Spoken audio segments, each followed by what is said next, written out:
In the previous video, we already figured out how to verify the processing time at the main queue right here.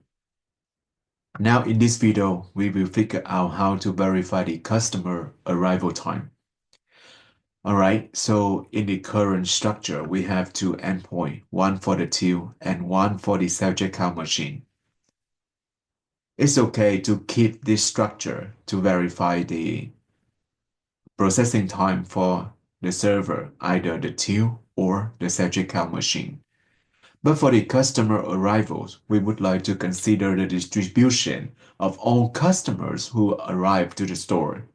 So to do that, we can create a unified endpoint for all the servers. All right.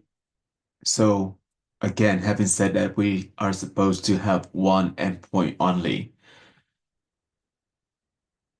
So let's use this endpoint for all the server, right?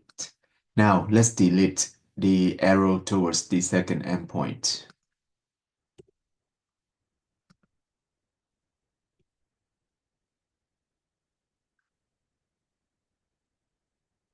and connect the other server to this endpoint only.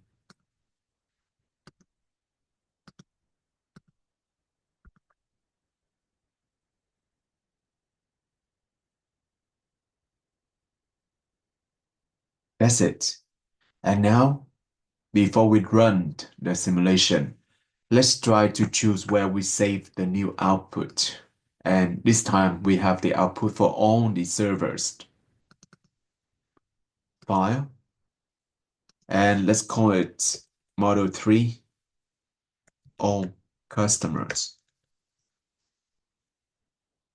Save it. Click OK right here. And let's run.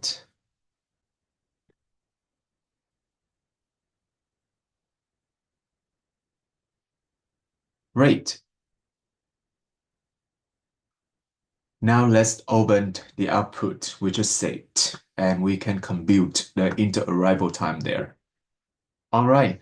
So right here, we have all the data that we need to compute the inter-arrival time. First, let's arrange the customer ID column from small to large.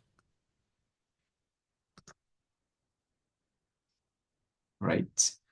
And we see we have a few customers arrive at 0 minutes. What does it mean? It means that these customers already waited for the store to open, and it makes sense that they arrive at 0 minutes.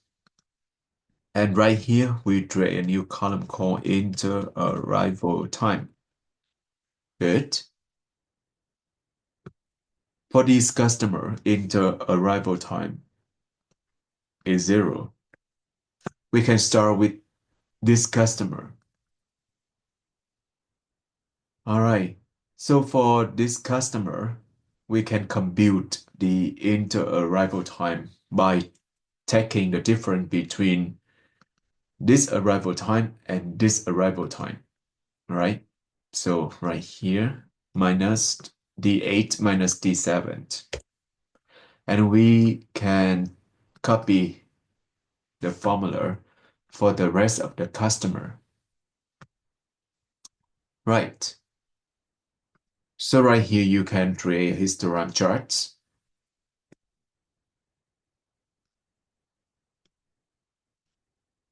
Good.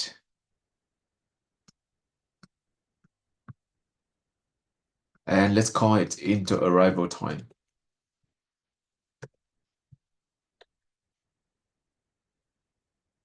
If you have a quick look, you could see all the value around the average value, which is 3 minutes.